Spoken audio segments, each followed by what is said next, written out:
How's everybody doing? I hope everyone's having a fantastic day. I'm live here with Roxy, and she is a fantastic mountain biking coach. She's been a coach for 10 years. And Roxy, tell me a little bit more about yourself for those who may not know you. Well, hi, I'm Roxy. I'm actually from Cyprus, but my mom's German. And I grew up in Cyprus and we moved to Germany. And now it's been over 10 years that I've been living in Mallorca, Spain. I'm a mountain bike instructor. I'm an instructor trainer for the bike instructor certification program. I'm a graduate sports mental trainer, and I just love inspiring and love giving it out there to have people build their confidence when they're riding. That's awesome. That's sports mental training. That's awesome. When did you get that certification? Just recently, actually. It's just been 3 weeks now. Nice. Ooh, I'm probably gonna pick your brain a little bit about that.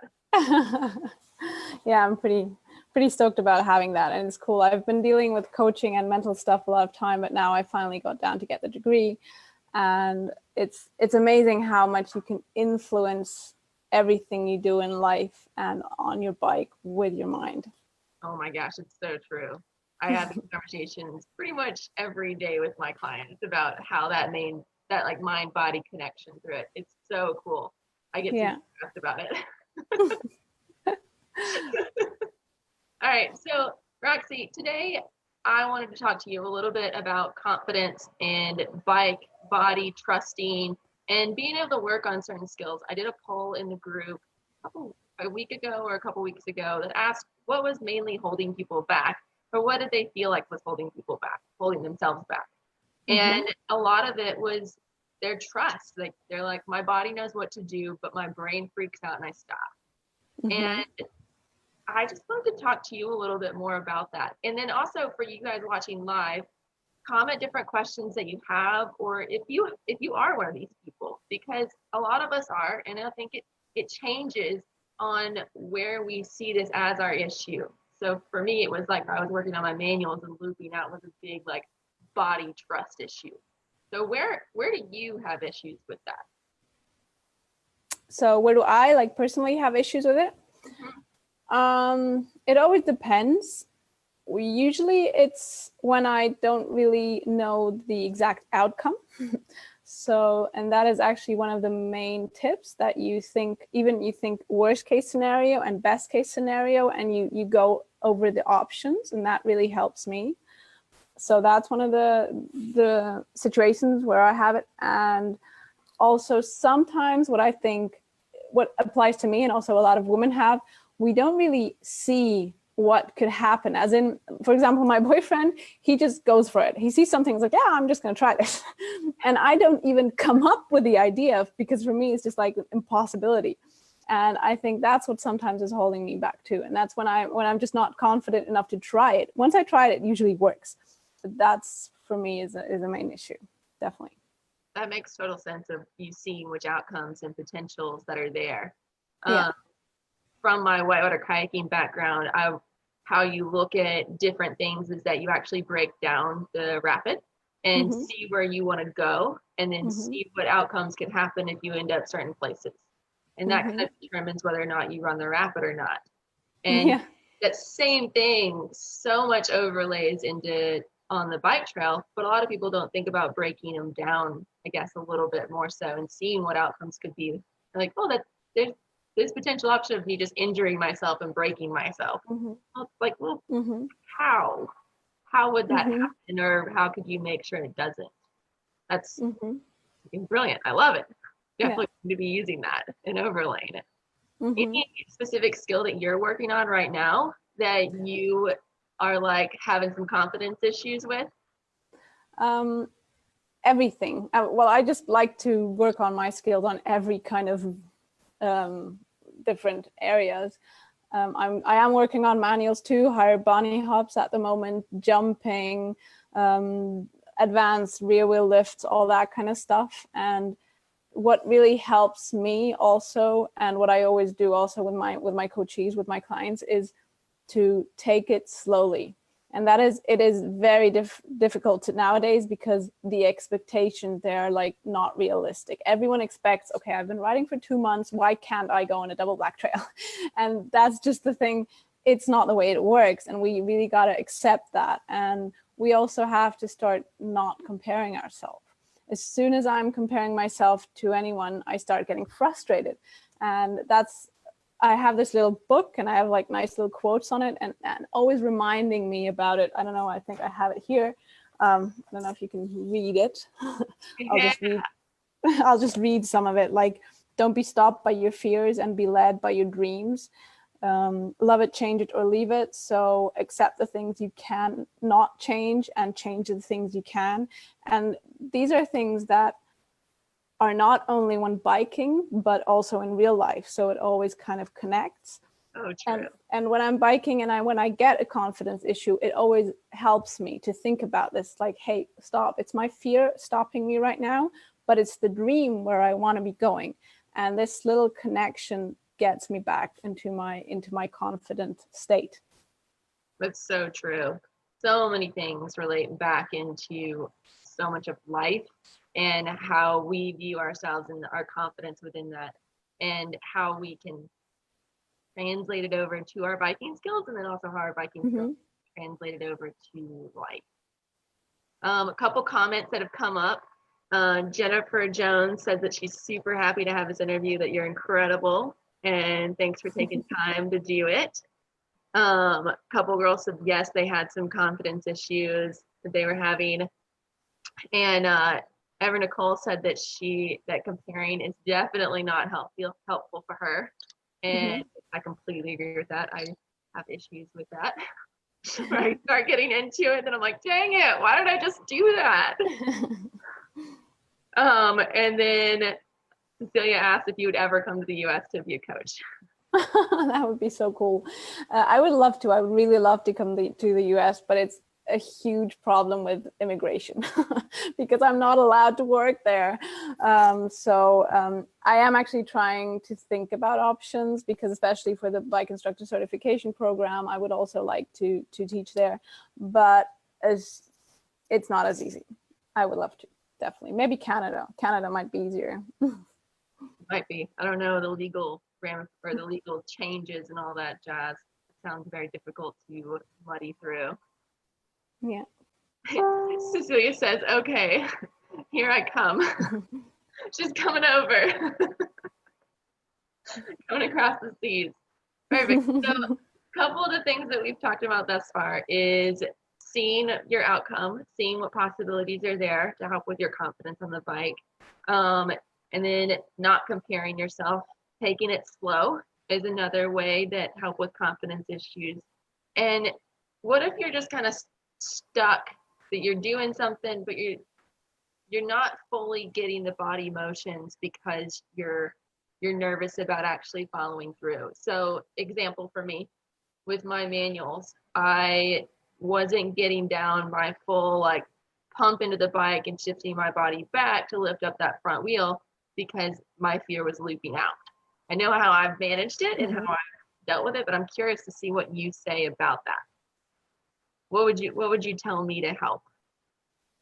Well, if it is really the looping out, well, generally it's always very specific. So it's always hard to give like a kind of rule that applies to everyone. But for you, I probably would have had you practice to loop out in a controlled manner, that you notice that your fear is not the ultimate, you're not going to die. Nothing's going to happen if you actually do loop out. So in your specific case, maybe that would have helped. How did you deal with it? I've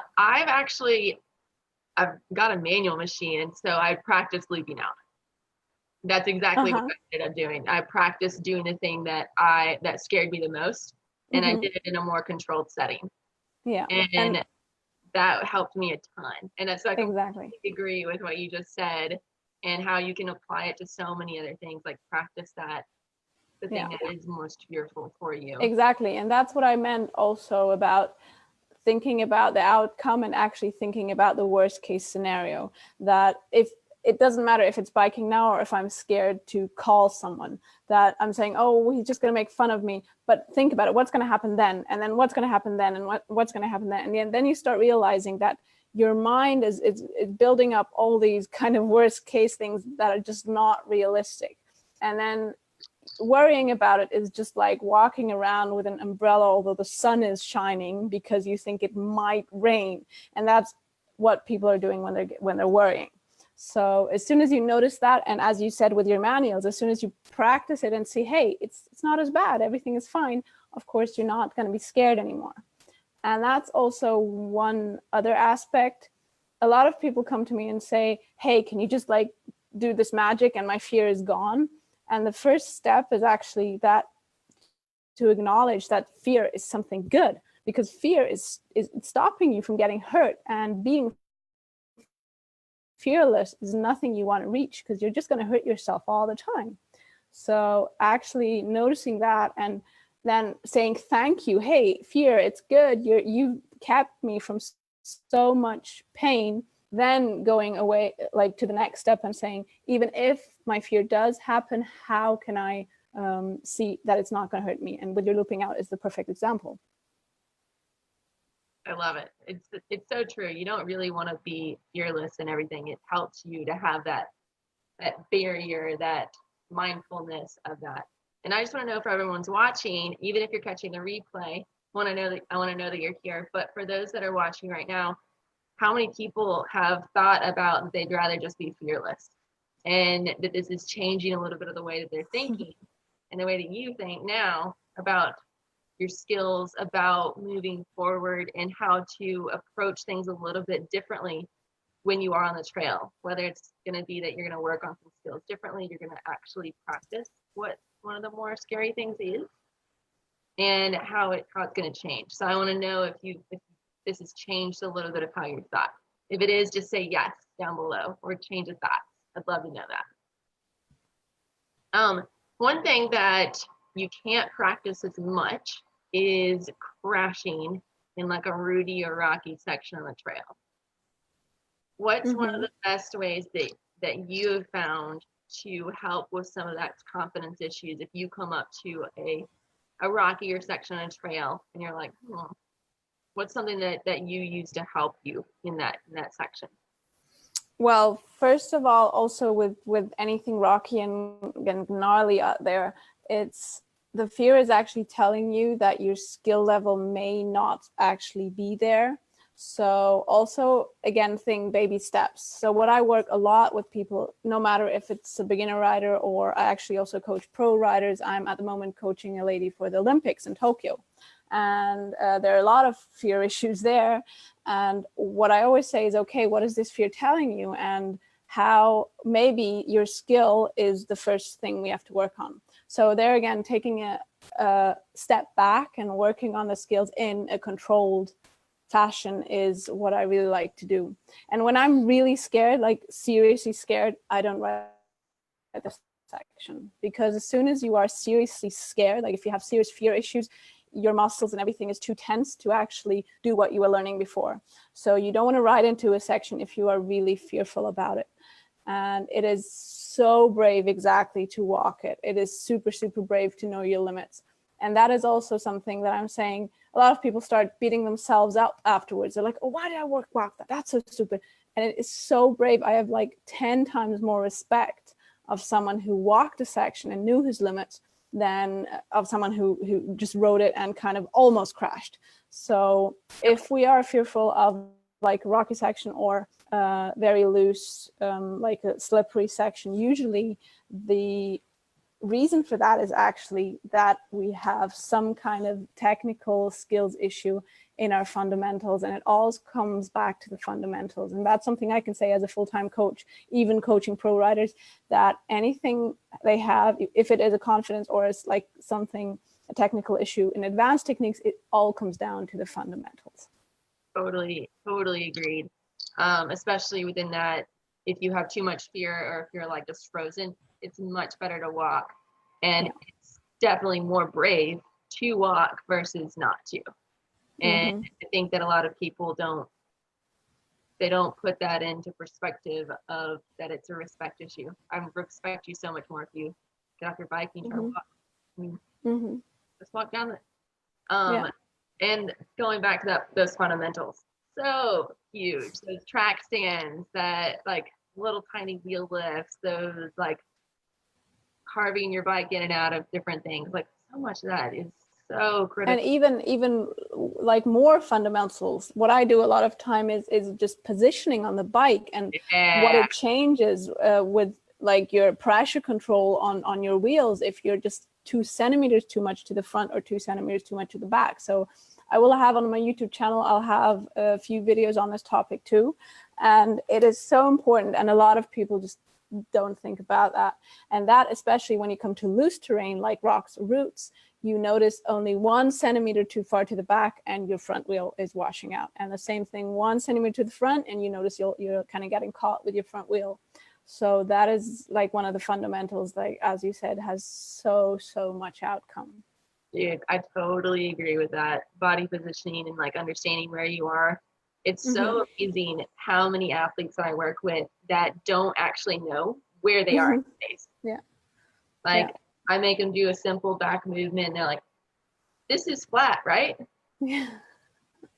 And they're like planted, hands on the table, knees on the table, and they have no clue what flat is. Yeah. But just try that. Like for anybody that's listening, just like try to know if you can get your back actually flat and what it actually feels like. Because if you don't understand what your body mechanics are, even like off the bike, stationary and set, it's hard to apply it on the bike. And it matters even more so that you practice some of these smaller skills when you get on the bike. Yeah. And especially what also is really important is to slow down. A lot of people think they always have to go faster and faster and faster, and then they're always crashing. And really, a really good rider will be able to do this in a slow but controlled fashion. And then you can speed up again. So these are the things that will also improve your confidence. If you know, hey, I can just ride in there slowly, and then I can dismount if I don't want to ride it. So I also had a video on that, dismounting, which a lot of people are like, wow, I didn't think about it. And that is like an anchor, because you know, I don't have to ride it. Because a lot of people think, okay, once I get into the section, I really have to ride it. But most of the time, it's not true. You can just ride in and ride as far as it feels good. And then you can dismount your bike, and then you just pushed your bike for 2 meters and not for 10. And that's the good thing. And this way you can go baby steps, same principle. Yeah, I love it. I always get asked the question is like, well, is that trail too hard for me? I'm like, well, I mean, you can always get off and walk. And so I get, it's hard for me to answer that question of something if the trail is going to be too hard for somebody. It's, again, going back from my kayaking background, it's so much easier to just get off and like walk your bike versus carry your kayak around rapid. That's true. Like bushwhacking, trying to make your own trail. Like you literally can just like walk down the trail, just off your bike versus on it. It's so much easier we call it portaging in kayaking. Yeah. It's so much easier to portage your bike versus portage your kayak. A couple comments that people have said. One girl, Jessica, she has learned a lot of her relationship with fear with mountain biking, and she wishes that she could be less afraid doing something, but she likes your approach to it. Carol says that she doesn't like slipping off, or the idea of potentially slipping off a side of a wooden bridge.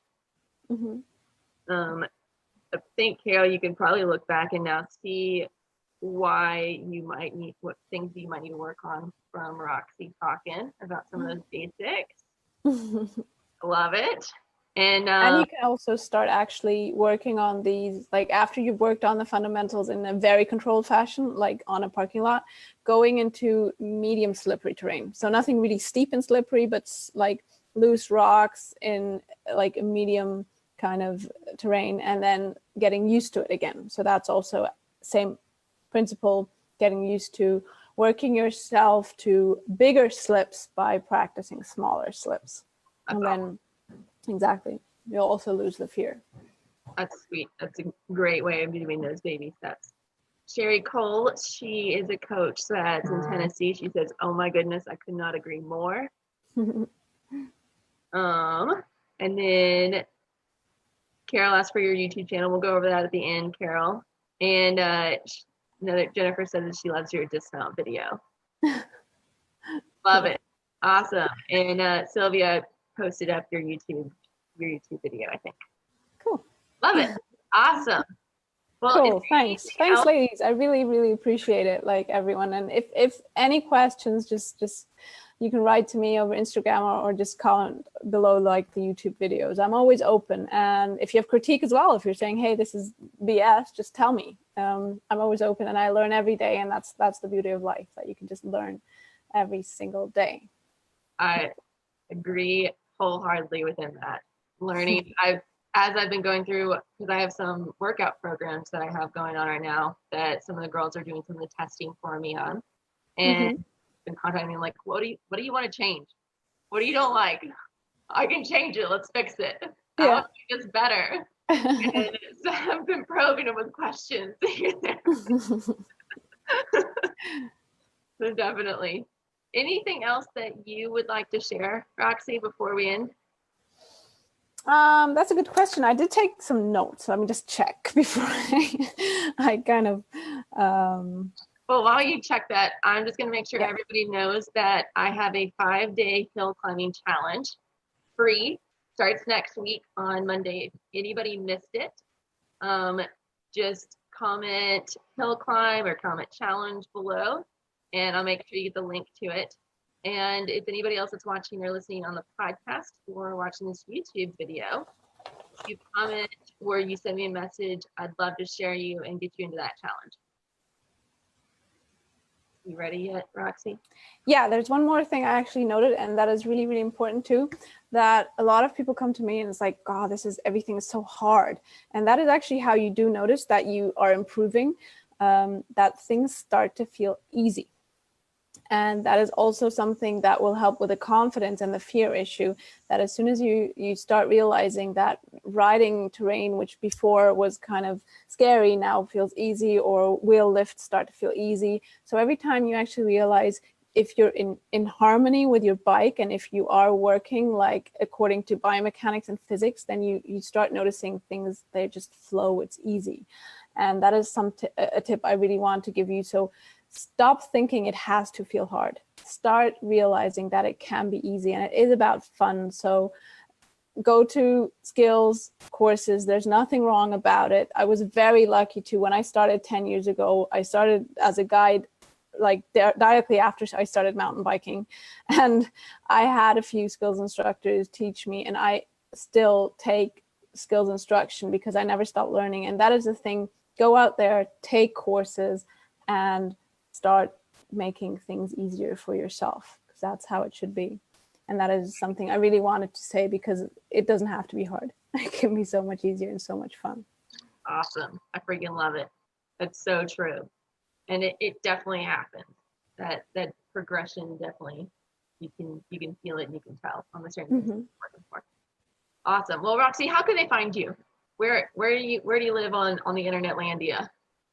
Roxybike.com is the webpage, and on YouTube I'm Roxy's Ride and Inspire, and Roxy Bike Mallorca on Instagram. I do post a lot of like Teachable Tuesdays on Instagram, and would love it if you just said hi.